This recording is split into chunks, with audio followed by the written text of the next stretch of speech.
கர்த்தர் நல்லவர். உங்கள் யாவரும் இயேசுவின் நாமத்தில் அன்போடு வாழ்த்துகிறேன். கர்த்தருடைய கிருபை உங்கள் யாவரோடும் கூட இருந்து உங்களை தொடர்ந்து நடத்தும்படியாக நான் ஜெபிக்கிறேன். கர்த்தர் நல்லவர். அல்லேலூயா. நம்ம எத்தனை பேர் கர்த்தருடைய வார்த்தையை கேட்க ஆயத்தமா வந்திருக்கிறீங்க? எஸ், அல்லேலூயா. ஆமாம், கர்த்தர் நல்லவர். தொடர்ந்து நம்ம கர்த்தருடைய வார்த்தையை நம்ம என்ன பண்ணுவோம், நம்ம வாசித்து தியானிக்க கர்த்தர் நமக்கு உதவி செய்வார். அல்லேலூயா. நமக்கு நன்றாக தெரிந்த ஒரு பழக்கப்பட்ட ஒரு வேத பகுதி 2 ராஜாக்கள். 2 ராஜாக்களின் புஸ்தகம் அதன் 6ஆம் அதிகாரம். 2 ராஜாக்களின் புஸ்தகம் அதன் 6ஆம் அதிகாரம் அதன் 14, 15, 16 வசனத்தை வாசிக்கலாமா? அப்பொழுது அவன் அங்கே குதிரைகளையும் ரதங்களையும் பலத்த இராணுவத்தையும் அனுப்பினான். அவர்கள் ராக்காலத்திலே வந்து பட்டணத்தை வணைந்து கொண்டார்கள். தேவனுடைய மனுஷனின் வேலைக்காரன் அதிகாலமே எழுந்து வெளியே புறப்படுகையில் இதோ இராணுவமும் குதிரைகளும் ரதங்களும் கண்டான். அப்பொழுது நோக்கி, ஐயோ என் ஆண்டவனே, என்ன செய்வோம் என்றான். அதற்கு அவன், பயப்படாதே, அவர்களோடு இருக்கிறவர்களை பார்க்கிலும். ஸ்தோத்திரம். ஜெபிக்கலாமா? எஸ், ஒரு விசை கண்களை மூடி கர்த்தர் நம்மோடு பேசும்படியா, ஆவியானவர் நம்மோடு இடைப்படும்படியா தேவ சமூகத்தை நோக்கி ஹல்லேலூயா. S Jesus. அன்பின் பரலோக பிதாவே, குமாரனாம் இயேசுவின் நாமத்தில் ஜெபிக்கிறோம். ஆசீர்வதிக்கப்பட்ட இந்த மகிழ்ச்சி நிறைந்த இந்த காலை நேரத்துக்காக உமக்கு நன்றி செலுத்துகிறேன். கர்த்தாவே, வார்த்தை உம்முடையது, ஜனங்கள் உம்முடையவர்கள், வார்த்தை உம்முடையது. உம்முடையவர்களுக்கு உம்முடைய வார்த்தை போதிக்கப்பட ஆவியான ஒரு உதவி செய்யுங்க. சபையோடு கர்த்தர் பேசுங்க. இதோ உம்முடைய சமூகத்திற்கு வந்திருக்கிறார்கள், என்ன செய்வோம் என்று வந்திருக்கிறார்கள். கர்த்தர் நடத்துவீராக, கர்த்தர் நடத்துவீராக. இயேசுவின் நாமத்தில் நல்ல பிதாவே. அல்லேலூயா, அல்லேலூயா. கர்த்தர் நல்லவர். மீண்டுமாய் வாசிக்கலாமா? 15, 16 வசனத்தை மாத்திரம் வாசிக்கலாமா? 2 ராஜாக்களின் புஸ்தகம் 6ஆம் அதிகாரம் 15, 16. தேவனுடைய மனுஷனின் வேலைக்காரன் அதிகாலமே எழுந்து வெளியே புறப்படுகையில்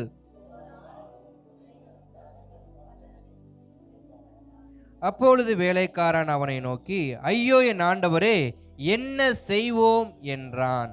அதற்கு அவன், பயப்படாதே, அவர்களோடு இருப்பவர்களை பார்க்கிலும் நம்மோடு இருக்கிறவர்கள்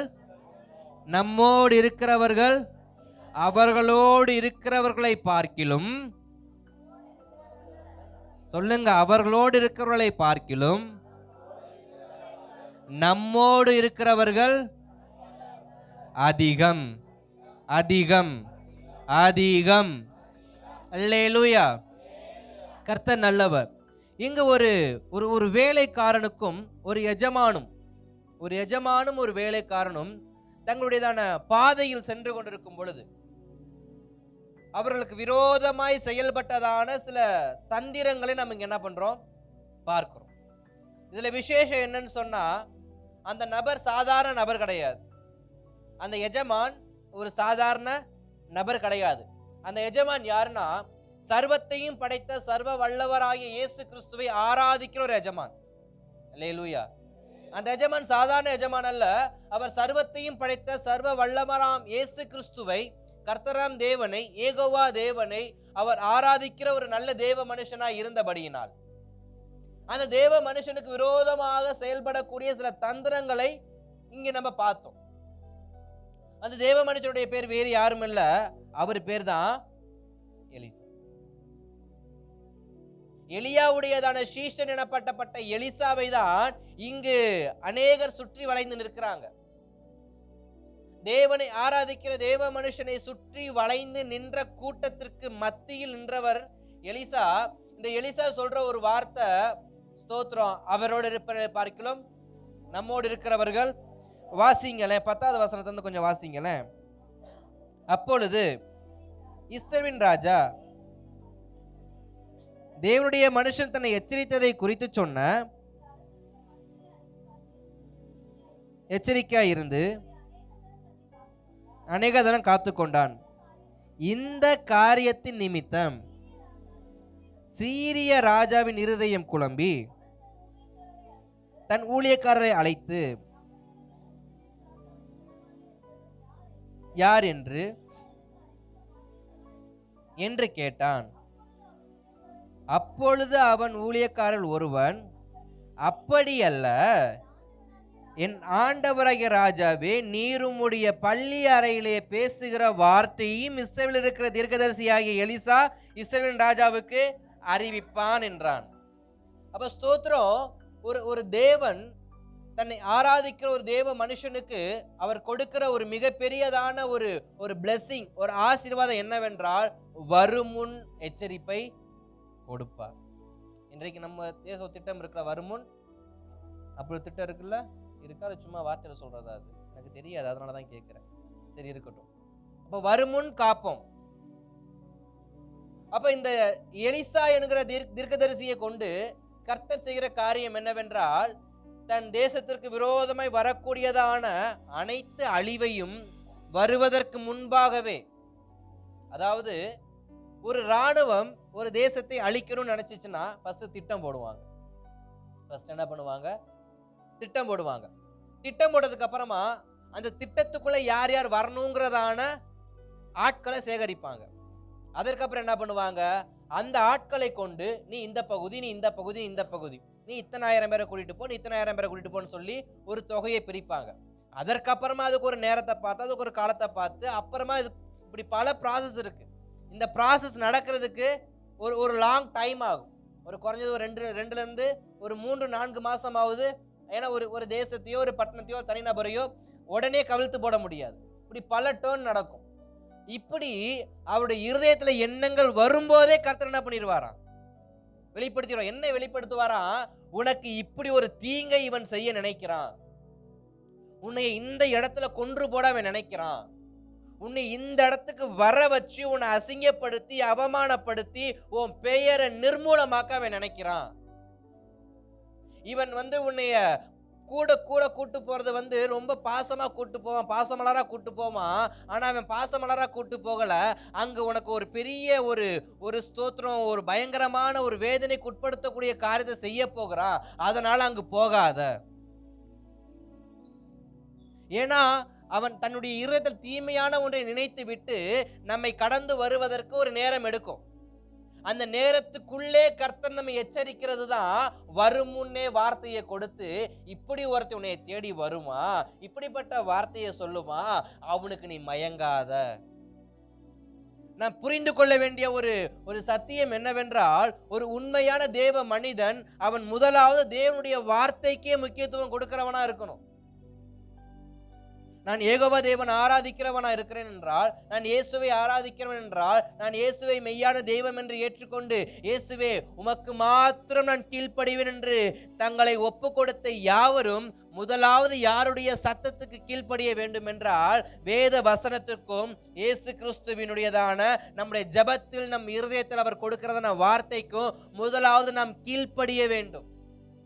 யார் ஒருவர் கர்த்தருடைய வசனத்துக்கு கீழ்ப்படுகிறாங்களோ, யார் ஒருவர் கர்த்தருடைய வார்த்தைக்கு கீழ்ப்படுகிறாங்களோ, கீழ்ப்படுகிறவங்களுக்கு அவருடைய வாழ்க்கையில் வருவதற்கு முன்பாகவே சில சோதனைகளோ, சில பலவீனங்களோ, சில மரணங்களோ வருவதற்கு முன்பாகவே அறிவிப்பு வரும், காத்துக்கொள்வதற்கு. அல்லேலூயா. இன்றைக்கு ஸ்தோத்திரம், நம்முடைய வாழ்க்கையில அநேகர் சொல்ற ஒரு வார்த்தை என்ன தெரியுமா? முன்னமே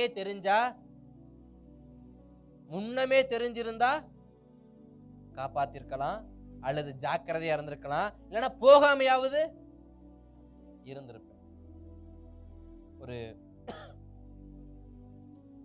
ஒரு ஒரு ஊழியக்காரர் அவருக்கு திருமணமாகி பிள்ளைகளோடு சந்தோஷமா வாழ்ந்துகிட்டு இருக்கிற ஒரு ஊழியக்கார் தன்னுடைய ஊழியத்துக்கு போகிறதுக்காண்டி புறப்பட்டிருக்காரு. தன்னுடைய ஊழியத்துக்கு புறப்படும்படி புறப்பட்டிருக்காரு. புறப்படும் பொழுது அந்த ஊழியருடையதான மகளுக்கு ஒரு சின்ன குழப்பம். தகப்பன் என்ன பண்ணக்கூடாது, பிரயாணத்துக்கு போகக்கூடாது. எப்பயுமே அப்பா ஊழியத்துக்கு போயிட்டு வரமா அப்படின்னு சொன்னாக்க tata bye bye see you அப்படின்னு சொல்லி அனுப்பி வைக்கிற மக.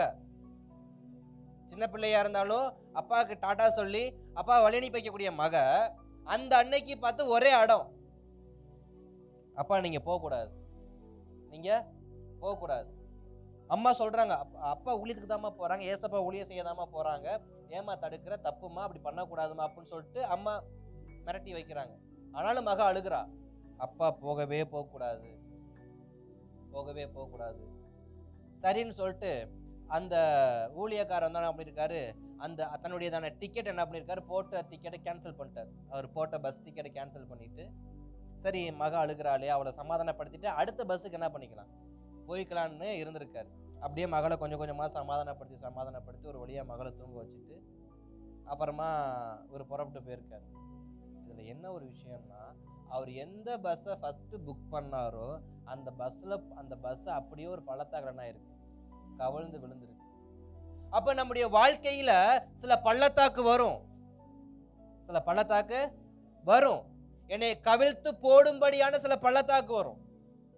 நான் எவ்வளவு ஜெபிக்கிறவனா இருந்தாலும், நான் எவ்வளவு வேத வசனத்தை வாசிக்கிறவனா இருந்தாலும், நான் எவ்வளவு பரிசுத்தமான வாழ்க்கையை வாழக்கூடியவனா இருந்தாலும், என்னை புரட்டி போடுகிற ஒரு பள்ளத்தாக்கு என் வாழ்க்கையில் வரும். அதற்கு நான் காப்பாற்றப்பட வேண்டும் என்றால் என் செவியை கர்த்தரின் சத்தத்திற்கு நான் தீட்டி வைத்துக் கொண்டு என்ன பண்ணணும், கேட்கணும். எனக்கு எல்லாம் தெரியும், நான் பார்த்துக்குவேன் அப்படின்னு இல்லை, நான் கர்த்தருடைய சத்தத்திற்கு என் செவியை நான் தீட்டி வைப்பேன் என்றால் என்னோடு அந்த சத்தம் கேட்கும். வேண்டாமா, இது பிரச்சனையில முடியும், இது உபத்திரவத்துல முடியும், இது பாடுகள்ல தான் முடியும், வேண்டாங்கிற ஒரு எச்சரிப்பின் சத்தம் நான் முன்னமே பெற்றுக்கொள்ள வேண்டும் என்றால் என் செவி கர்த்தரின் வார்த்தையை கேட்கக்கூடியதா இருக்கணும். அல்லேலூயா.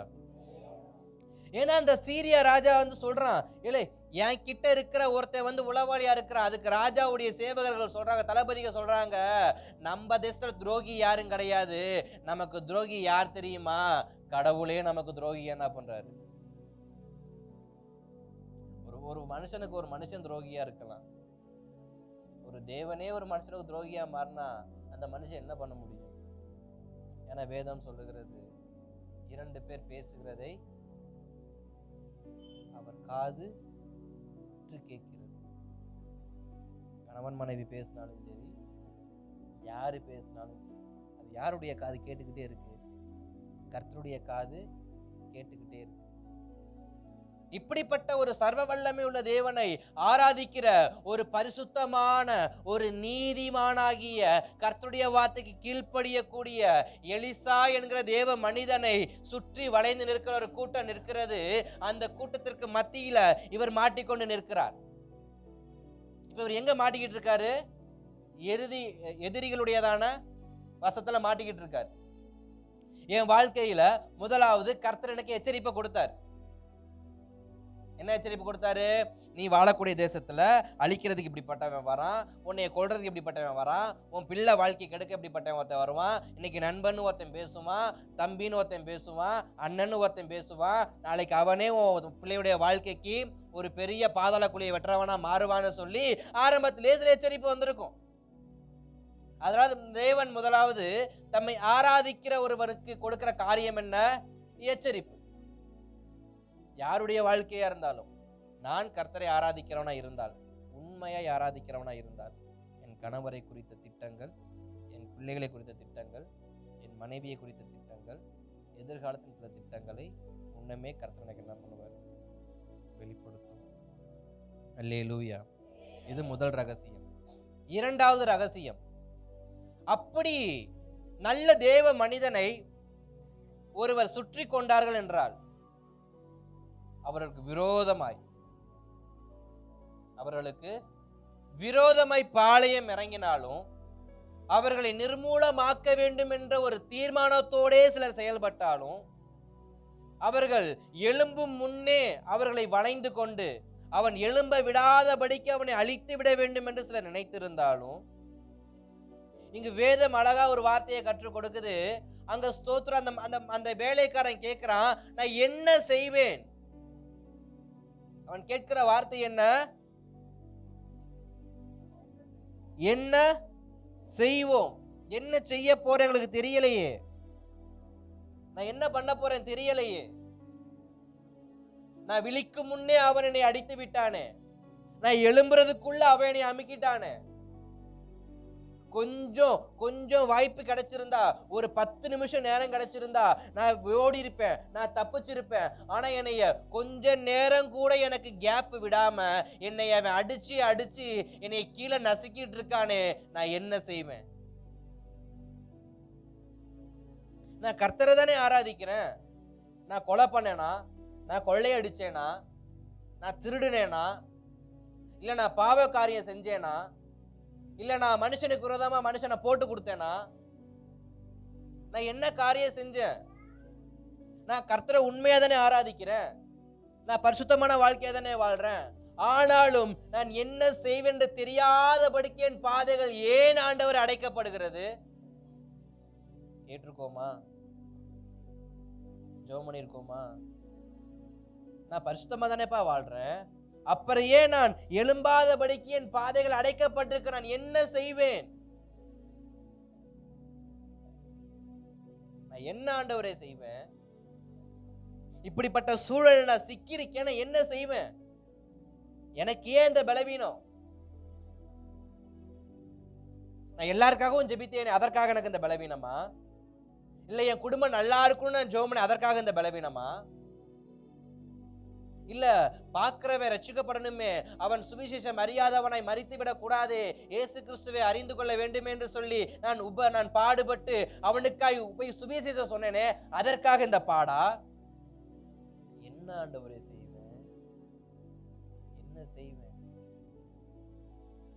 இந்த பக்கமும் திரும்ப முடியல, இந்த பக்கமும் திரும்ப முடியல. அதாவது ஒரு சதுரமான இடத்துல நம்மளை நிக்க வச்சா கூட என்ன இருக்கும், கொஞ்சம் கேப் கிடைக்கும். 4 மூலையில, அதாவது இந்த வெர்டிக்கல் ஹரிசாண்டல் லைன் இல்லாம கிராஸ் லைன் இருக்கு பார்த்தீங்களா, அதுக்கு ஸ்பேஸ் கிடைக்கும். கொஞ்சம் ஒரு 2 ஸ்டெப் எக்ஸ்ட்ரா என்ன பண்ணலாம், போகலாம். ஆனா ரவுண்ட் இருக்கு பார்த்தீங்களா, அதுல ஒண்ணுமே பண்ண முடியாது. எப்படி திரும்பினாலும் ஒரே அளவு தான் இருக்கும், ஒரு இன்ச்சு கூட எக்ஸ்ட்ரா என்ன பண்ணாது, கிடைக்காது.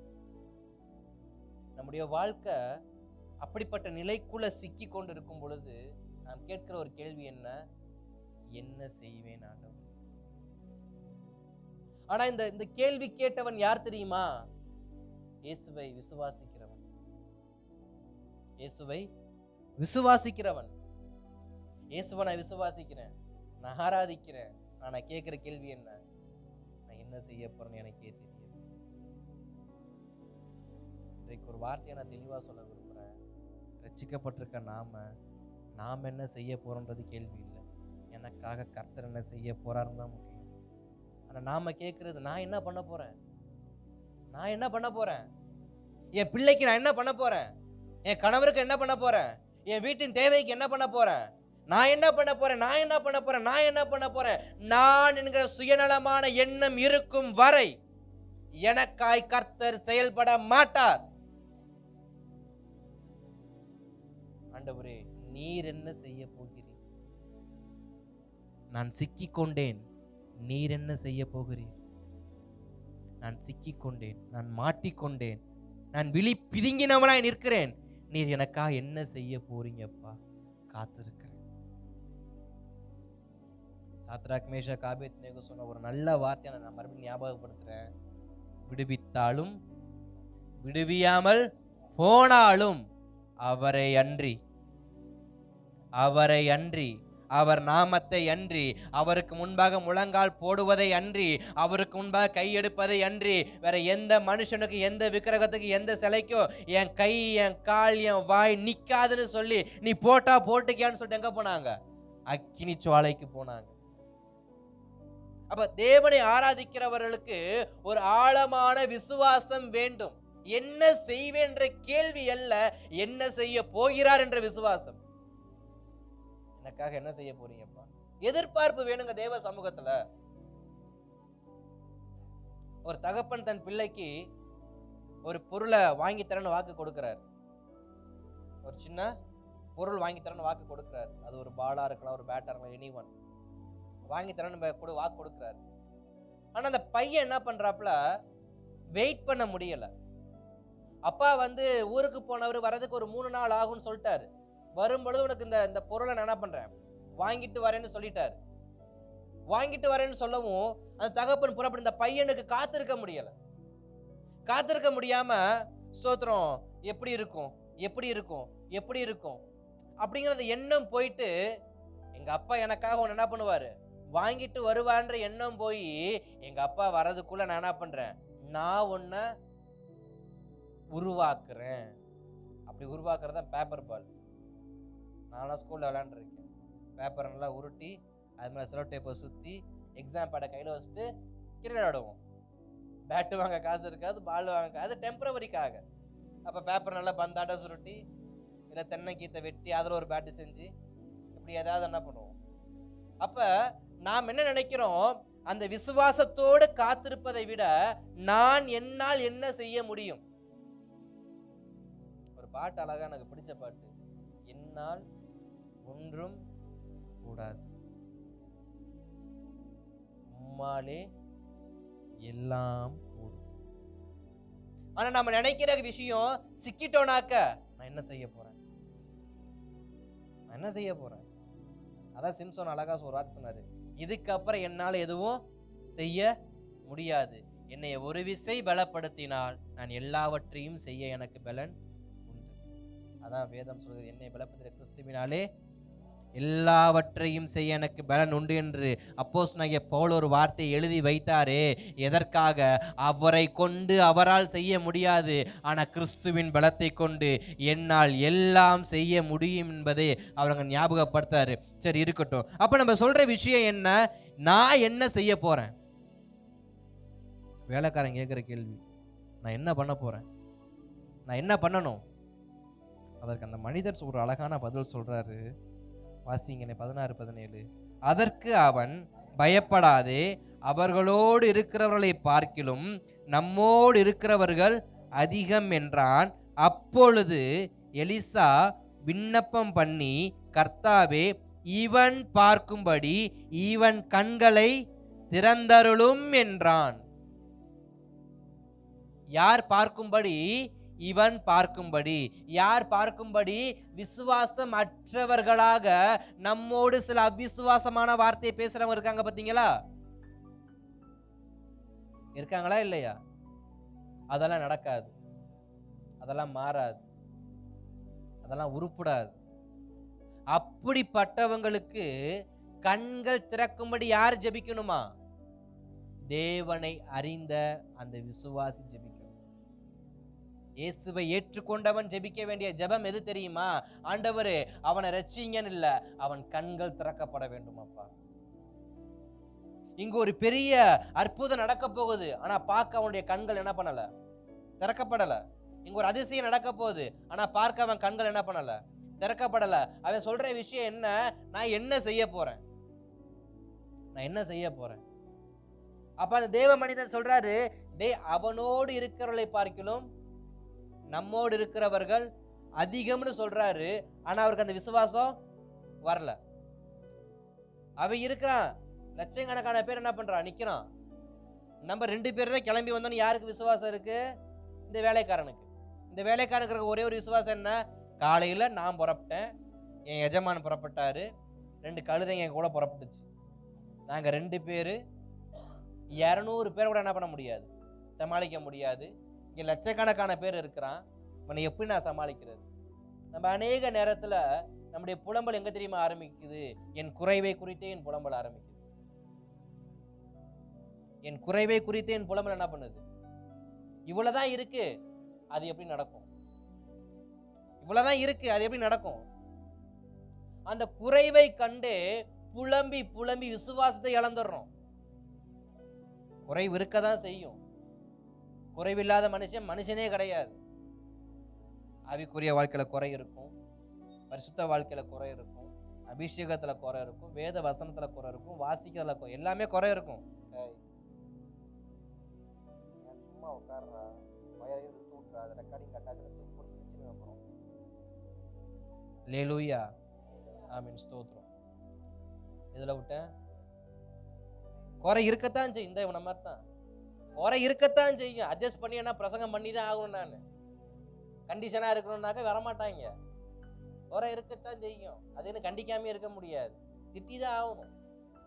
அப்ப குறை எல்லாருக்கும் இருக்கதான் செய்யும். ஆனா அந்த குறையை நான் எப்படி சரி செய்ய போகிறேன்ற ஒரு கேள்வி எனக்கு வேணும். எனக்கு முன்பாக இருக்கிறது கொஞ்சம், எனக்கு முன்பாக இருப்பது அதிகம். அதாவது என்கிட்ட இருப்பது கொஞ்சம், எனக்கு முன்பாக இருப்பதோ அதிகம். இதை நான் எப்படி ஃபேஸ் பண்ண போறேன்? இது தெரியாமனாலதான் அந்த வேலைக்காரன் சொல்றான், நான் என்ன பண்ண போறேன்னு தெரியலையே. ஆனா தேவ மனிதன் சொல்றாரு, ஏய் நீ குறைய பார்க்காத, அவனோடு இருக்கிறத விட என்கிட்ட அப்படிதான் இருக்கு, அதிகமா தான் இருக்கு. அவனோடு இருப்பதை விட நம்ம கிட்ட இருக்கிறது அதிகம்தான். முதலாவது விசுவாசம் என்கிற அச்சாணி எனக்குள் அதிகரிக்க வேண்டும். என்ன? புலம்பலுக்கு பதிலாக, குறைவுகளுக்கு பதிலாக, நெருக்கத்துக்கு பதிலாக என்னை தேவன் விசாலத்தில் வைத்திருக்கிறார், என்னை குறைவில்லாமல் வைத்திருக்கிறார், என்னை நிறைவாய் நடத்தி இருக்கிறார், என்னை புல்லுள்ள இடங்களில் நடத்துவார், என்னை அம்மந்த தண்ணீரண்டையிலே கொண்டு போய் விடுவார் என்கிற விசுவாசம் முதலாவது எனக்குள் ஆழமாய் வேறு ஊன்ற வேண்டும். விசுவாசம் வேறு ஊன்றாமல் சங்கீதம் 23 ஒரு நாளைக்கு 23 முறை சொன்னால் என்ன ஆகாது? நடக்காது. நான் இடையில ஒரு ஊழியக்காரோடு பேசுறப்ப சும்மா பேசிக்கிட்டு இருந்தோம். அப்ப எனக்கு ஒரு வார்த்தையை அவர்கிட்ட இருந்து பெற்றுக்கொள்ள கர்த்தர் உதவி செஞ்சார். என்னன்னா, நான் கர்த்தரோடு நடக்கிறேன். ஆமா தானே? உங்களுக்கு புரியுற மாதிரி சொல்லட்டுமா? ஒரு தகப்பன், ஒரு தாய், அதையும் விட்டுருங்க. ஒரு கணவன், ஒரு மனைவி, இருவரும் ஒன்றாய் நடந்து போறாங்க. ஆமா தானே? ஒன்னா வண்டியில போறாங்க. ஆமா தானே? இருவரும் ஒன்றாதான் சாப்பிட போறாங்க. ஆமா தானே? ஆமாவா இல்லையா? எங்க வீட்டுல யாரும் தனித்தனியா தான் போவீங்களோ? ஒன்னா போற பழக்கம் இல்லையோ? இருக்குல்ல? சரி, இப்ப இருக்காது. கல்யாணம் புதுசுல இருந்துச்சுல்ல, அதுக்காவது மண்டையாட்டுங்க. இன்னைக்கு இருக்காது. கல்யாணம் புதுசு இல்ல, அன்னைக்கு ஜோடி ஜோடியா போன ஞாபகம் இருக்கா? இருவரும் ஒன்னா ஹோட்டலுக்கு நடந்து போன நீங்க ஒரே டிஷ் ஆர்டர் பண்ணீங்களா, இல்ல வேற வேற டிஷ் ஆர்டர் பண்ணீங்களா? ஏன்? வீட்டுல இருந்து புறப்பட்டது ஒன்னா, நடந்து போனது ஒன்னா, ஒரே வண்டியில போனது ஒன்னா, ஒரே கடையில ஒரே டேபிள்ல உக்காந்தது ஒன்னா. ஆனா இலைய போட்டதுக்கு அப்புறம் மட்டும் ஏன் இடம் மாறுது? சரி, ஃபுட்டு மாறுது. ஏன்? எனக்கு பிடிச்சது அவனுக்கு, அவங்களுக்கு பிடிச்சது எனக்கு. இதேதான் நான் கர்த்தரோடு நடக்கிறேன், நான் சபைக்கு வரேன், ஆனா சபையில உட்கார்றேன், ஆனா என் இருதயம் மட்டும் எங்க இருக்கு? ஆக மொத்தம் நடக்கிறது உண்மை. நீங்க ஞாயிற்றுக்கிழமை சர்ச்சுக்கு போகணும். ஆமா போகணும். வெள்ளை சட்டையை மாட்டிட்டேன், பைபிள் எடுத்துட்டேன், வண்டியை எடுத்துட்டேன், சர்ச்சுக்கு போவோமா? வந்து எல்லாரும் உட்காந்தாச்சு. ஆனா இப்ப உட்கார்ந்ததுக்கு அப்புறமா இப்ப இருதயம் மட்டும் என்ன பண்ணுது? வேறுபடுது. அதனாலதான் கர்த்தர் ஒரு வார்த்தையை சொன்னாரு, உன் இருதயத்தை எனக்கு தா, திருக்குள்ளதும் கேடுள்ளதுமான உன் இருதயத்தை எனக்கு என்ன பண்ணு? கொடு. ஏன்னா ஸ்தோத்திரம், அவ தேவன் விரும்புகிறது என்னவென்றால், என் இருதயத்தின் விருப்பங்களை நிறைவேற்றுகிறவன் யார்? மோசே அந்த காரியத்தை அழகா செஞ்சாரு. என் வீட்டில் எங்கும் உண்மை உள்ளவன், என் இருதயத்துக்கு விருப்பமானவன், நான் விரும்புகிற அனைத்தையும் அவன் செய்கிறவன். காரணம் என்ன?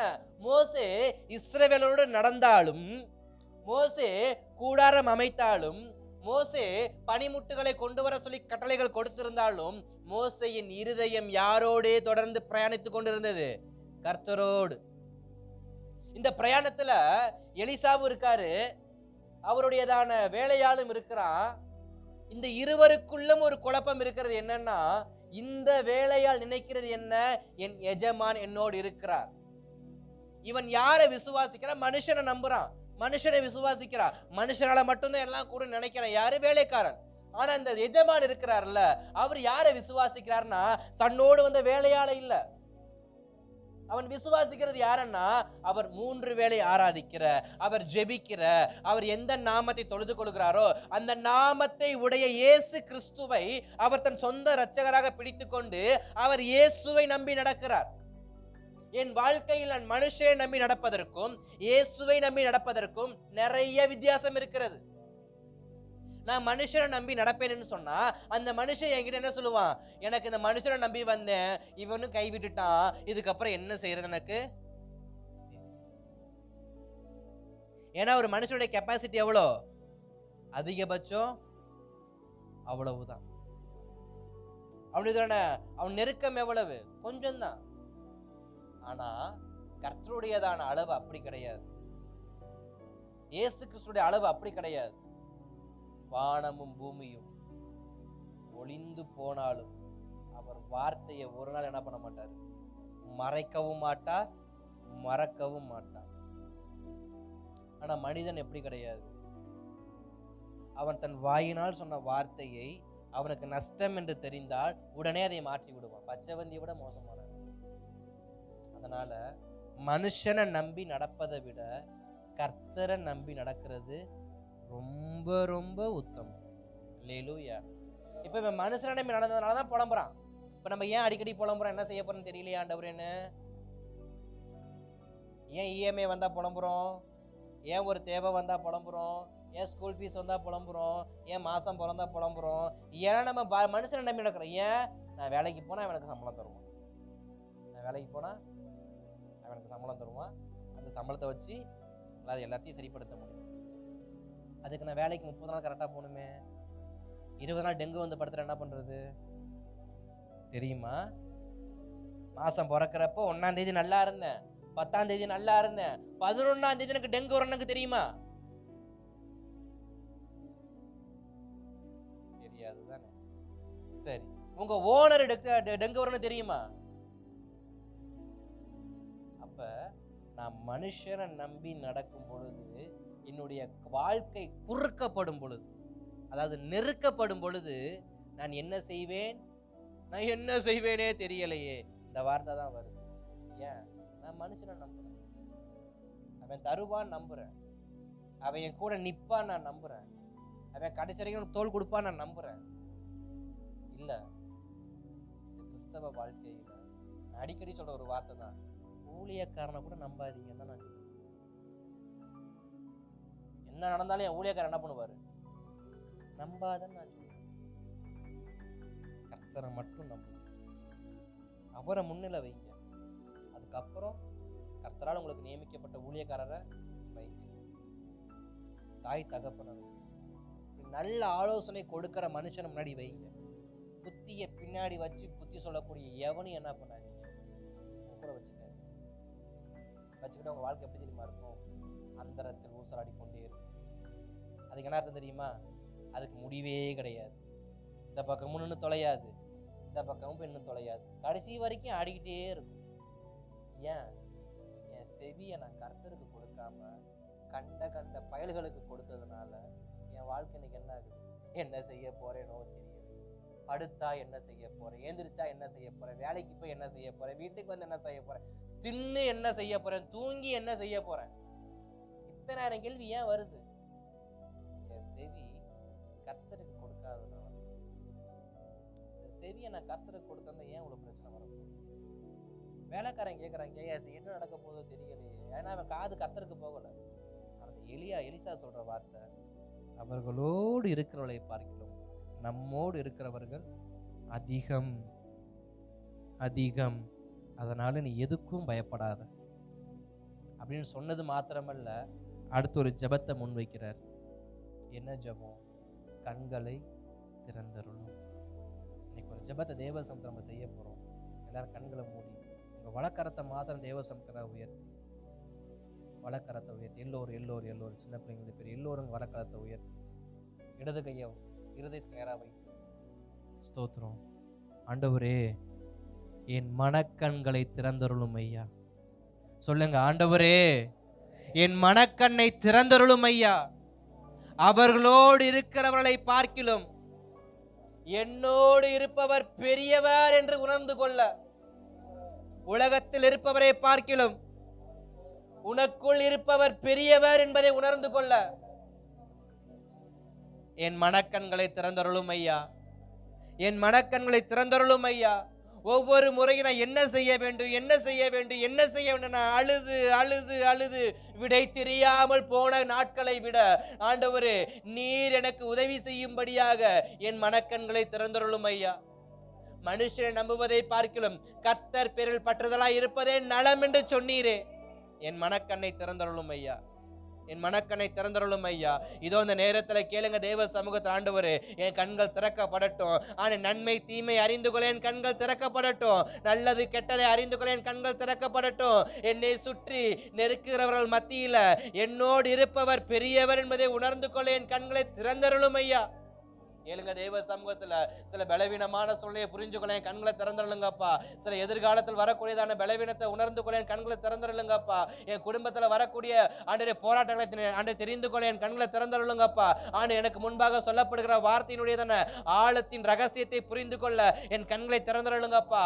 ஸ்தோத்திரம். தேவ ஆவியானவரே, என் மனக்கண்ணை திறந்தருளும், என் மனக்கண்ணை திறந்தருளும். இயேசுவே, என் மனக்கண்ணை திறந்தருளும். கண்களை திறந்தருளும், கண்களை திறந்தருளும், கண்களை திறந்தருளும்.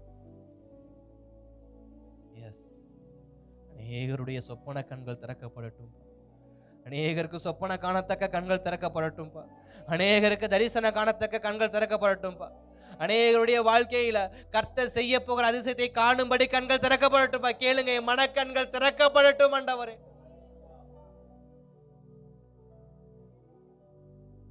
இயேசுவின் நாமத்தில் நல்ல பிதாவே. அப்ப என் மனக்கண்கள் என்ன பண்ணணும்? திறக்கப்படணும். என் மனக்கண் திறக்கப்படணும். திருப்பி கொடுங்க. எரேமியாவின் புஸ்தகத்துல, எரேமியாவின் புஸ்தகம் 1 அதிகாரத்தின் 10வது வசனத்தை ஒருவர் வாசிக்கலாமா? எரேமியா 1:10.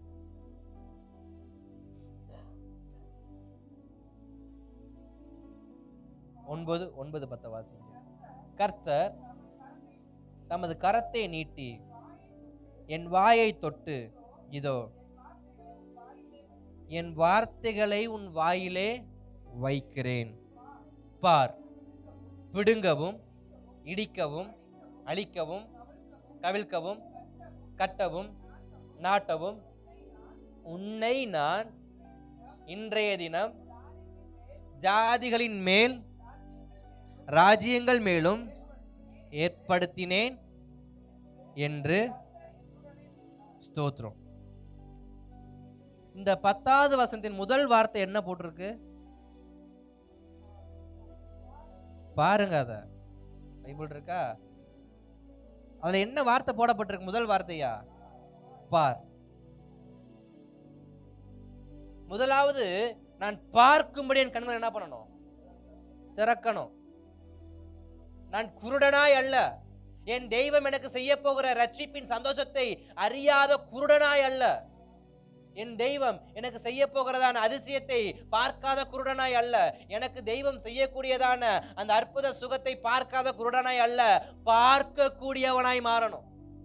இன்றைக்கு அநேகர் கர்த்தர் செய்கிற அதிசயங்களை காண முடியாத குருடர்களா இருக்கிறோம், ஆவிக்குரிய குருடர்களா இருக்கிறோம். கர்த்தர் செய்வார், செய்ய போகிறார், அந்த பார்வை இல்ல. ஆனா அந்த பார்வை யாருக்கு தெரியுமா இருந்துச்சு? சாத்ராக் மேஷாக் ஆபேத்நேகோவுக்கு இருந்துச்சு. அவர் செய்வாரியா, செய்யாம போனாலும் பரவாயில்லையா. அப்ப எனக்கு ஒரு தெளிவான பார்வை வேணும் கர்த்தரை குறித்து. இன்றைக்கு கர்த்தரை குறித்து நம்ம குருடர்களா இருக்கிறோமே. எரேமியா கிட்ட சொல்ற ஒரு வார்த்தை என்ன? வாயை தொட்டு பார். ஃபர்ஸ்ட் என்ன சொல்றாரு? ஃபர்ஸ்ட் கண்ணை திறந்து பாரு. நான் உனக்கு செய்கிற காரியங்கள் எப்படிப்பட்டதுன்னு கண்ணை திறந்து பாரு. சும்மா கண்ணை மூடிக்கிட்டே இருந்தா என்ன நடக்கும்? கண்ணை திறந்து பாரு. அப்படி கண்ணை திறந்து பார்த்தனா பிடுங்கவும் இடிக்கவும் அழிக்கவும் கவிழ்க்கவும் கட்டவும் நாட்டவும் உன்னை நான் இன்றைய தினம் ஜாதிகளின் மேல் ராஜ்யத்தின் மேலும் ஏற்படுத்தினேன் என்று கர்த்தரோட சொன்னார். அப்ப கர்த்தரனை எதற்காக ஏற்படுத்தி இருக்கிறாரு? பார்க்கும்படி, சூழ்நிலைகளை பார்க்கும்படி, தேவ திட்டங்களை பார்க்கும்படி, எதிரியான சத்துரு செய்யக்கூடியதான செயல்களை பார்க்கும்படி. நான் பார்த்தால்தான் தப்பி ஓட முடியும். நான் பார்த்தால்தான் தப்பி ஓட முடியும்.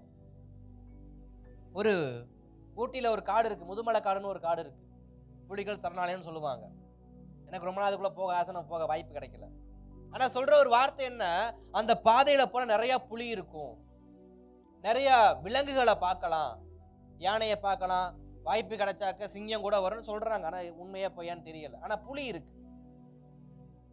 இப்ப அந்த புலியை பார்க்கணும்னா அது பாதைக்கு என்ன பண்ணணும்? போனா தான் புலி எப்படி இருக்குனாவது தெரியும். இங்க எத்தனை பேர் புலியை நேர்ல பார்த்திருக்கீங்க? அப்ப பாதி பேருக்கு புலி எப்படி இருக்குன்னே என்ன பண்ணாது. ஸ்தோத்திரம் கர்த்தர். அப்ப பாதி பேத்துக்கு தமிழ்நாட்டுடைய இந்தியாவுடைய தேசிய விலங்கே பார்த்தது இல்ல. நீங்க எப்படி பரலோக ராஜ்யத்துடைய திட்டத்தை பார்க்க போறீங்களோ எனக்கு தெரியலையே. ஏன் பார்க்கல? வாய்ப்பு கிடைக்கல, பயமா? வாய்ப்பு கிடைச்சா ஒரு லெக் பீஸ் சொல்லிட்டு வந்துருவோமா? போமா, அடுத்த மாசம் போமா, முதுமலை காட்டுக்கு போயிட்டு வருவோமா? பிரேயர் முடியட்டும், மார்ச் மாசம் போவோமா? ஆளுக்கு 1000 ரூபாய் எடுத்து வைங்க, போயிட்டு வருவோம்.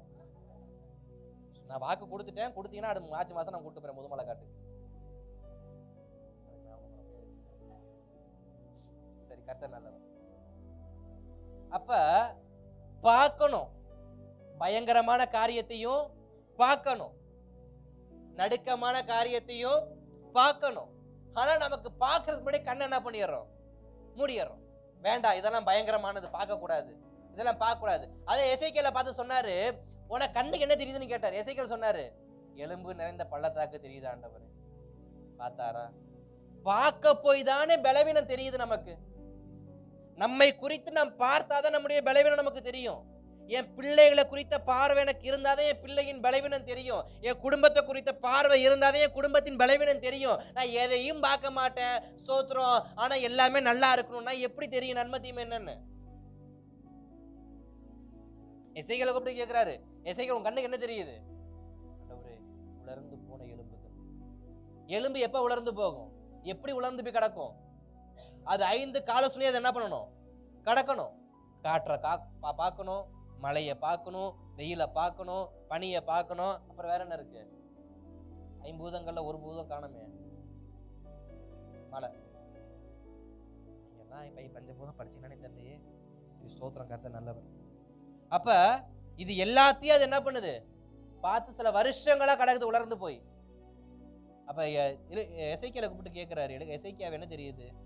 பல வருடங்களாய் பல சூழ்நிலைகள் நிமித்தம் உலர்ந்து போன எலும்புகள் என் கண்ணுக்கு தெரியும். தேவன் சொல்றாரு, இது உயிர் அடையுமா? தெரியாது, நமக்குதான் தெரியும். கர்த்தர் சொல்ற வார்த்தை என்ன அப்படின்னா, என் ஆவி அனுப்புவேன், அது உயிர் அடையும்னு சொல்றப்ப அங்க எசேக்கியேலுக்கு ஒரு வார்த்தை போட்டு, அவர் பார்க்கும் பொழுதே, யார் பார்க்கும் பொழுது? எசேக்கியேல் பார்க்கும் பொழுது ஒரு ஜீவன் உள்ள போனுச்சு. அது மஜ்ஜையை எலும்புகளுக்குள்ள மஜ்ஜையை உருவாக்குச்சு. மஜ்ஜைக்கு அப்புறம் சதை, நரம்பு, தோல்னு சொல்லி அது முழுசா உருவானுச்சு. யார் கண்ணுக்கு முன்பாக? எசேக்கியேல் கண்களுக்கு முன்பாக. என் வாழ்க்கையில உலர்ந்து போன காரியங்கள் உயிர் அடையணும்னா முதல்ல நான் பார்க்க கூடியவனா மாறணும். எனக்கு பார்க்கவே பயமா இருக்கு, திரும்பிக்கிறேனே. அதனாலதான் ஸ்தோத்திரம், தேவ மனிதன் ஒரு ஜெபம் பண்ணாரு, அவன் கண்கள் திறக்கப்பட உதவி செய்யுங்க. அவன் கண்கள் திறக்கப்பட உதவி செய்யுங்கப்பா.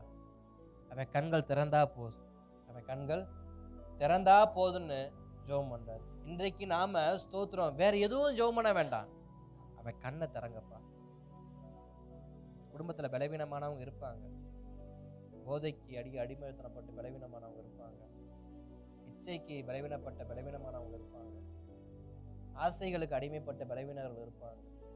இப்படி அவர்கள் எதுலெல்லாம் பலவீனர்களா இருக்கிறாங்களோ அவங்க பலவீனத்தை நீங்க ஒன்னும் பண்ண முடியாது. நம்மளால ஒண்ணு பண்ண முடியும், அவன் மனக்கண்கள் திறக்கப்பட நம்மளால ஜெபிக்க முடியுமா முடியாதா? எலிசா சப்புன்னு அரைஞ்சு வாடா பேடன் கூட்டு போறதை விட்டு எலிசா என்ன பண்ணாரு? ஜெபம் பண்ணாரு. நம்ம கோபம் தான் படுறோம் இன்னைக்கு. பலவீனத்தை கண்டு கோபப்படுறோம். எத்தனை பேர் பலவீனத்தை கண்டு கோபப்படுறீங்க? மனைவி பலவீனம் வந்தா புருஷனுக்கு கோபம் வருது, புருஷன் பலவீனம் வந்தா மனைவிக்கு கோபம் வருது, பிள்ளைங்க பலவீனம் வந்தா பெற்றோருக்கு கோபம் வருது, பெற்றோர் பலவீனம் வந்தா பிள்ளைங்களுக்கு கோபம் வருது. ஏன் உறவுகளுக்குள்ள கோபம் வருதுன்னா புரிந்து கொள்ள முடியல, பலவீனத்தை புரிஞ்சுக்க முடியல. ஆனா எலிசா பலவீனத்தை புரிஞ்சுக்கிட்டாரு. முதலாவது புரிந்து கொள்ளுகிற பலனை கேளுங்க. சூழ்நிலையை புரிஞ்சுக்கணும். மனைவியின் பலவீனத்தை புருஷன் புரிஞ்சுக்கணும், புருஷன் பலவீனத்தை மனைவி புரிஞ்சுக்கணும். எப்ப பார்த்தாலும் குருட்டுத்தனமாவே சண்டை போடக்கூடாது. கேட்டா மனைவிகள் பலவீனமான பாண்டம். அப்ப புருஷங்க இரும்புல செஞ்சவங்களா? அவங்களுக்கு கைகள் அசதி வராது, அவனுக்கு இடுப்பு வலி வராது, ஆனா ரோபோட்டா? தெரியாம தான் நான் கேட்கிறேன். வசனம் சொல்லிருந்தா பெண்கள் பலவீனமான பாண்டம், அப்ப புருஷங்காரங்கன்னா இரும்பு பாண்டமா? அவங்களும் பாவம்யா. அவங்க பலவீனத்தையும் கொஞ்சம் என்ன பண்ணுங்க, அப்ப கேப்ப புரிஞ்சுக்கங்க. புருஷன் வேலைக்கு போயிட்டு வீட்டுக்கு வந்தா அவன் பலவீனத்தை மனைவி புரிஞ்சாதான் மனைவி பலவீனத்தை புருஷன் புரிஞ்சுக்குவான். ரெண்டு பேருமே தன் தன் பலவீனத்தை புரிஞ்சுக்கிறது இல்ல. காலையில இருந்து சும்மா இருந்து நிவந்திட்ட நீ மட்டும் என்னத்தை கிழிச்சிட்டு வந்தியா வெளியில போய் நிவங்கத்து? எதுக்கு இந்த வாக்குவாதம் எல்லாம்? புரிஞ்சுக்கணும். ஒருவர் பலவீனத்தை ஒருவர் என்ன பண்ணணும்? புரிஞ்சுக்கணும். பலவீனரை என்ன பண்ணுங்க, இங்க கவனிங்க. பலவீனரை தாங்குங்கள் தானே வேதவசனம் போட்டிருக்கு. பலவீனரை போட்டு மிதிங்கன்னு போட்டிருக்கா? பலவீனரை தாங்குங்கள் தானே போட்டிருக்கு. அப்ப பலவீனர் என்ன பண்ணணும்? புரிஞ்சு தாங்கணும். அது புரிஞ்சதுனாலதான் இவன் ஜெபம் பண்றான். யாரு? தீர்க்கதரிசி. என்ன ஜெபம் பண்றாரு? கண்களை திறங்கப்பா. நம்ம என்ன ஜெபம் பண்றோம்? சனியை சாகுமானே தெரிய மாட்டேங்குது, எப்ப செத்து தொலையும்னு தெரிய மாட்டேங்குது, உசுரை வாங்கிட்டே இருக்கு எப்பப்பா. இதுவா ஜெபம்? இதுவா நான் பாக்குற பார்வை? இதுக்கா என்னைய கர்த்தர் ஏற்படுத்தினாரு? இப்படிப்பட்ட ஒரு கேவலமான பார்வையை பார்க்கவா கர்த்தர் ஏற்படுத்தினாரு? தரிசனத்தை பாக்குறது இல்ல, பிரச்சனையை மட்டும் பாக்குறது. வாக்குத்தத்தத்தை பாக்குறது இல்ல, பலவீனத்தை மட்டும் பாக்குறது. நன்மையை பாக்குறது இல்ல, குழப்பத்தை மட்டுமே பாக்குறது. இதுக்கா கர்த்தரை ஏற்படுத்தினாரு? இதுக்கா ஏற்படுத்தினாரு? இல்ல நானே பலவீனமானவனா இருந்தாலும் நான் கேட்க வேண்டியது என்ன? என் கண்களை திறங்கப்பான்னு நான் கேட்கணும். நான் என்ன சொல்றது இல்ல, நான் பலவீனமான, நான் ரொம்ப ரொம்ப பலவீனமான. எங்க அம்மா என்னை அப்படிதான் சொல்லி வளர்த்தாங்க. எங்க ஊர்ல இருக்க எல்லாரும் சொல்லுவாங்க நான் ரொம்ப பலவீனமானவன். நான் சின்ன பிள்ளையில இருக்கிறப்ப எனக்கு ஸ்தோத்திரம் ரொம்ப ரொம்ப ரொம்ப கஷ்டம் வருமா. என்னை குறிச்சு ஒரு சாட்சி ஒன்று இருக்கு. எனக்கு தெரியாது, எங்க அம்மா எங்க அப்பா சொன்னது, எங்க தாத்தா சொன்னது. எனக்கு 1 வயசு 1.5 வயசு இருக்கும்போது எனக்கு இந்த டெங்குவோ ஏதோ ஒரு டைப் ஏதோ பலவீனம் வந்துருக்கு. முடிஞ்சுன்னு நினைச்சிருக்கிறாங்க, முடிஞ்சுன்னு நினைச்சிட்டாங்க. அதுக்கப்புறமா இருந்தாலும் உருட்டி பரட்டி கர்த்தர் கிருபையால ஏதோ இன்னைக்கு ஊழியம் செய்யணும்னு நினைச்சு அன்னைக்கு நீ என்ன பண்ணிட்டாரு? காப்பாத்திட்டாரு. அதனால நான் பலவீனமானவன் சொல்ல முடியுமா என்னால? அன்னைக்கு நான் பலவீனமானவன் தான். ஆனா இன்னைக்கு, அன்றைக்கு நான் சாக கடந்தவன் தான். ஆனா என்னை கர்த்தர் பிழைக்க வச்சுட்டாரு. நான் பலவீனத்தையே கண்ணை வைத்து நான் பலவீனமானவன், நான் இதை தூக்க முடியாது, நான் பலவீனமானவன் இங்க வைக்க முடியாது, நான் பலவீனமானவன் என்னால ஜெபிக்க முடியாது, நான் பலவீனமானவன் எனக்கு ஜெபம் பண்ணவே தெரியாது. எத்தனை நாளைக்கு இந்த பொய்யை உருட்ட போறீங்க? என்றைக்கோ வந்த பலவீனத்தை இன்று வரைக்கும் சொல்லி சாக்காடிட்டு இருக்காங்க எத்தனை பேர் இருக்காங்க தெரியுமா? அது அன்னைக்கு ரட்சிக்கப்பட்ட புதுசுல எனக்கு ஜெபிக்க தெரியாது, அது என் பலவீனம். ஆனா இன்னைக்கு ரட்சிக்கப்பட்ட எத்தனை வருஷம் ஆச்சு? பலவீனத்தை மாத்தணுமா மாத்தக்கூடாதா? நான் ரட்சிக்கப்பட்டோம்னு அபிஷேகம் பெறல, அது என் பலவீனம், அது ஒன்றும் பண்ண முடியாது. ஆனால் இன்னைக்கு நான் ரட்சிக்கப்பட்ட 5-6 வருஷம் ஆச்சா, என் அபிஷேகம் பெறல, ஏன் பலவீனத்தை கை காட்டணும்? நான் ரட்சிக்கப்பட்ட புதுசுல எனக்கு பைபிள் வாசிக்க தெரியாது, அது என் பலவீனம். ஆனால் இன்னைக்கு வாசிக்க தெரியும்ல, ஏன் பலவீனத்தை கை காட்டணும்? இப்படித்தான் ஒவ்வொரு விஷயம் பலவீனத்தை கை காட்டி பலமானதை இழந்து விடுகிறோம். பலவீனத்தை கை காட்டி இன்றைக்கும் வந்த பலவீனம் இன்றைக்கும் அதை காரணம் காட்டி தேவ சபையின் நன்மையை நம்ம என்ன பண்றோம்? இழந்து விடுறோம்.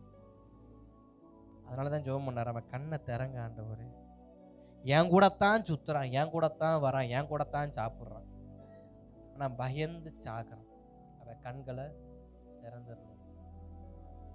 ஜெபிங்க, வீட்டில் இருக்கிறவங்க ஜெபிங்க. உங்க நண்பர்களுக்காக, உங்களுக்கு அறிமுகமானவருக்காக, ரட்சிக்கப்படாத எத்தனையோ பேருக்காக ஜெபியுங்க. அவன் கண்கள் திறக்கப்பட்ட அவனே ரட்சிக்கப்பட்டுருவான். பவுலுக்கு 2 விதமான பார்வை இருந்துச்சு.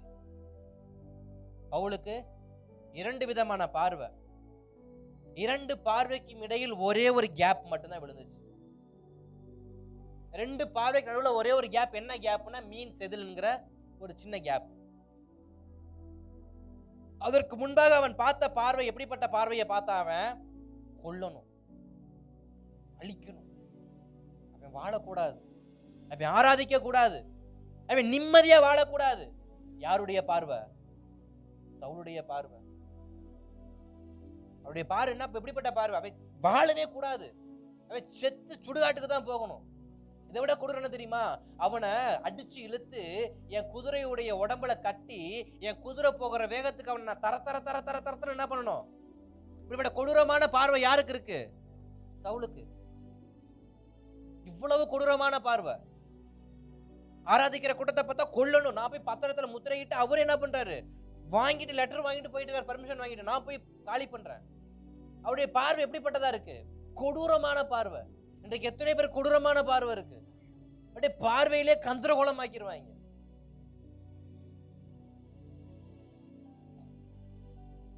ஆனா அந்த சவுலுக்கு ஒரு விபத்து ஒண்ணு நடக்குது.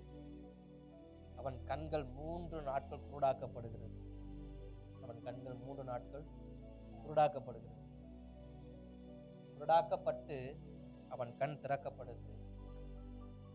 அதோடு சேர்ந்து இன்னொரு கண்ணும் திறக்கப்படுது, அவனுடைய மனக்கண்களும்.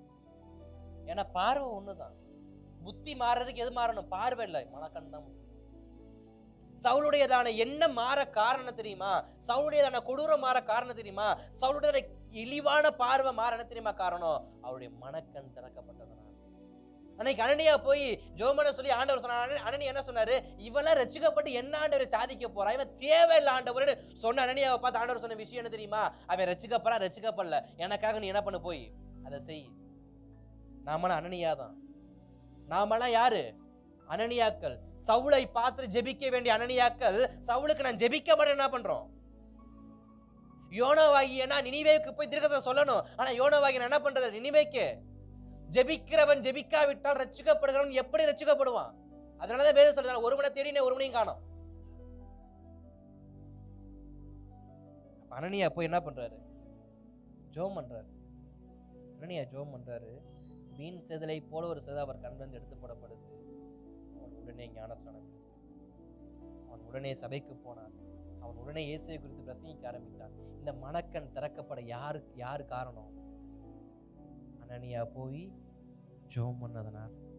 அவன் கொடூரமானவனா இருக்கட்டுங்க, அவன் கொலைகாரனா இருக்கட்டுங்க, அவன் விபச்சாரக்காரனாவே இருக்கட்டுங்க, அவன் போதைப் பொருள் பயன்படுத்துறனாவே இருக்கட்டுங்க, ஏங்க ஜெபிக்க கூடாது அவனுக்காக? அப்ப அவன் ரட்சிக்கப்படக்கூடாதுங்கிற எண்ணம் எனக்குள்ள இருக்குதானே? அனனியா போய் ஏன் பவுலை ஜெபிக்க பவுலுக்கு போகல? அவனுடைய கொடூரத்தை தான் பவுல் அனனியா பார்த்தானே தவிர அவனுக்குள் நடந்து கொண்டிருக்க தெய்வீக மாற்றத்தை என்ன பண்ணல, அவன் பார்க்கல. அப்ப யாரை நம்பி அனனியா போகல? இயேசுவை நம்பி அனனியா போகல, மனுஷனை நம்பி போறான். அவன் கண்ணை திறந்தனே கொன்றுவானே பயத்துல போறான். நான் கர்த்தருக்கு மட்டும்தான் தெரியும் அவன் கண்ணை திறந்த ஞானஸ்நானம் எடுப்பான்னு சொல்லி. இன்னைக்கு அனைவருடைய மனக்கண்கள் திறக்க வைக்கிறது நம்ம போராடிக்கிட்டு இருக்கிறோம். ஆனா மனக்கண்களுக்காக ஜெபம் பண்றது இல்லை. இவனை திருந்தவே மாட்டான், இன்னைக்கும் திருந்த மாட்டேன், என்னைக்கும் திருந்த மாட்டேன். மனக்கண்கள் திறக்கப்பட ஜெபம் பண்ணு. சவுலுடைய மனக்கண்கள் திறக்கப்பட்டு பவுலாக மாறி சபைகளை உருவாக்க முடியும்னாக்க இன்றைக்கும் தேசத்துல நம் பட்டணத்துல நம் தெருக்கள் எத்தனையோ பேர் சவுலை போல சுற்றி கொண்டு இருக்கிறாங்க. ஏன் அவங்க மனக்கண்கள் திறக்கப்பட்டு நான் ஜெபிக்க கூடாது? ஏன் நான் ஜெபிக்க கூடாது? அவங்க இத்தனை பேரும் பவுலா மாறின எத்தனை சபைகள் கட்டப்படும், எத்தனை ஊழியங்கள் உருவாகும், எத்தனை இரத்த சாட்சிகள் ஏற்படும். அதை தான் பார்க்கணும். அந்த பார்வை தான் எனக்கு வேணும். அவன் கொள்றான் கழுத ரெண்டாவது. தேவனுடைய தரிசன பார்வை எனக்கு இருக்கா முதல்ல முக்கியம். அல்லேலூயா. பார்க்கணும். எதை பார்க்கணும்? எனக்காக கர்த்தர் ஏற்படுத்தப்பட்ட காரியத்தை பார்க்கணும். இப்ப மனக்கண்கள் திறக்கணும். ஜெபம் பண்ண உடனே அடுத்த வசனத்தை வாசிங்க. அவர்கள் அவனிடத்தில் வருகையில் எலிசா கர்த்தரை நோக்கி, விண்ணப்பம் பண்ணி இந்த ஜனத்துக்கு கண்மயக்கம் மன்னிக்கணும் மேல. உடனே கர்த்தர் வேலையாட்களின் கண்களை திறந்தார். இதோ எலிசாவை சுற்றிலும் அக்கினிமயமான குதிரைகளும் ரதங்களும் அந்த மலைகளை இருக்கிறதை அவன் கண்டான். அப்ப எனக்கான ஒரு காரியத்தை கர்த்தர் வைத்திருக்கிறார் என்பதை நான் பார்க்கும்படி என் கண்களை திறக்கணும். அல்லேலூயா. எனக்காக யாவையும் செய்கிற தெய்வம் ஒருவர் இருக்கிறார் என்றார், அவருக்காக நான் எதையும் செய்ய என்ன பண்ணணும்? என்னை விட்டு கொடுக்கணும். நான் விட்டு கொடுக்காம எனக்கான செயல்கள் கர்த்தருடைய பட்சத்திலிருந்து என்ன பண்ண முடியாது, பெற்றுக்கொள்ள முடியாது. முதலாவது இதுல 3 காரியத்தை நம்ம கற்றுக்கொண்டோம். முதலாவது எதை கற்றுக்கொள்ளணும் அப்படின்னா, எனக்குள் விசுவாசம் வேண்டும். எனக்குள் விசுவாசம் வேண்டும். இரண்டாவது, என் குறைவை நான் பார்க்க கூடாது. என் குறைவை நான் பார்க்க கூடாது. மூன்றாவது, நான் பார்க்கக்கூடியவனாய் மாறணும். மூன்றாவது, நான் பார்க்கக்கூடியவனாய் மாறணும். நான்காவது, கண்கள் திறக்கப்பட ஜெபிக்கிறவனாய் மாறணும். பிறருடைய கண்கள் திறக்கப்பட ஜெபிக்கிறவனாய் மாறணும். ஐந்தாவது, தேவ திட்டத்தை உணரணும். எப்படி உணரணும்? அவர்கள் இருந்த மலைகளை சுற்றி அக்கினி ரதங்கள் நிற்கிறதை கண்டான். அக்கினி ரதங்கள் நிற்கிறதை கண்டான். அர்த்தம் என்ன தெரியுமா? அவன் இருந்த மலைக்குள் கர்த்தர் உலாவ ஆரம்பித்தார். அவன் பாளையத்துக்குள் கர்த்தர் உலாவ ஆரம்பித்தார். உன்னை ரட்சிக்கவும் உன் சத்துருக்களை உன்னை ரட்சிக்கவும் உன் தேவனாகிய கர்த்தர் உலாவிக் கொண்டிருக்கிறார். ஆகையால்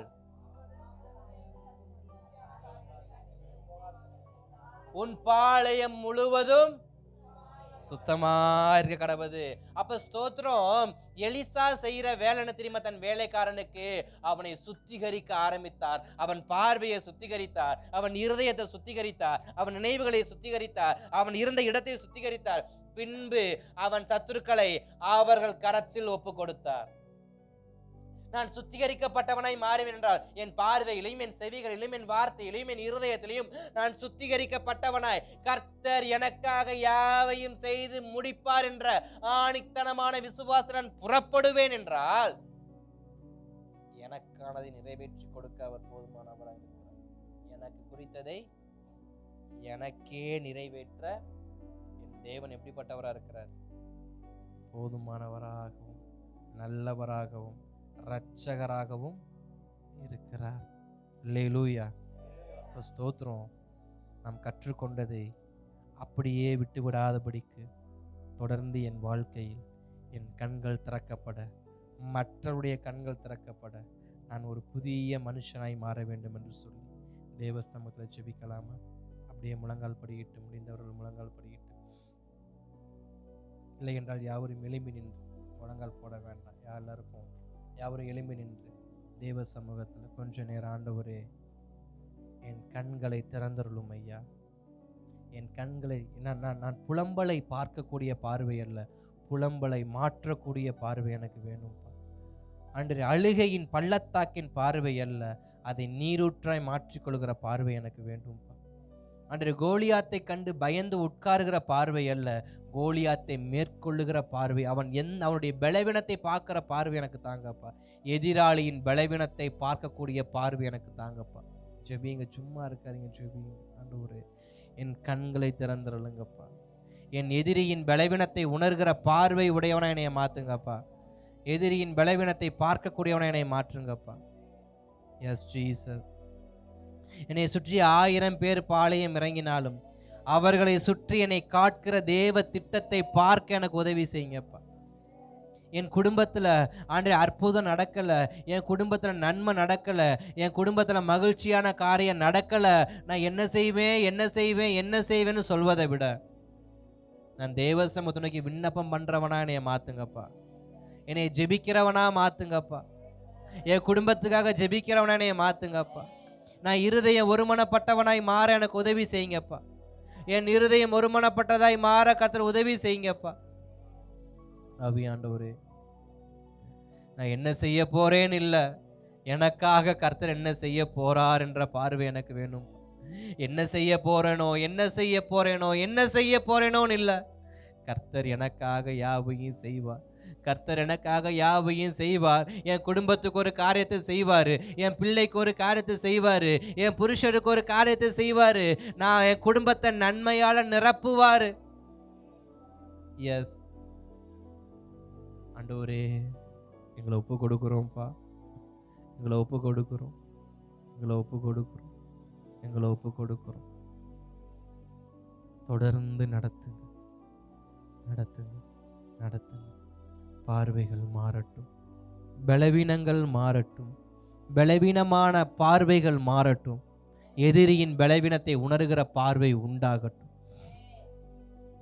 எஸ் ஜீசஸ், தொடர்ந்து நடத்துங்கப்பா. நடத்துங்க.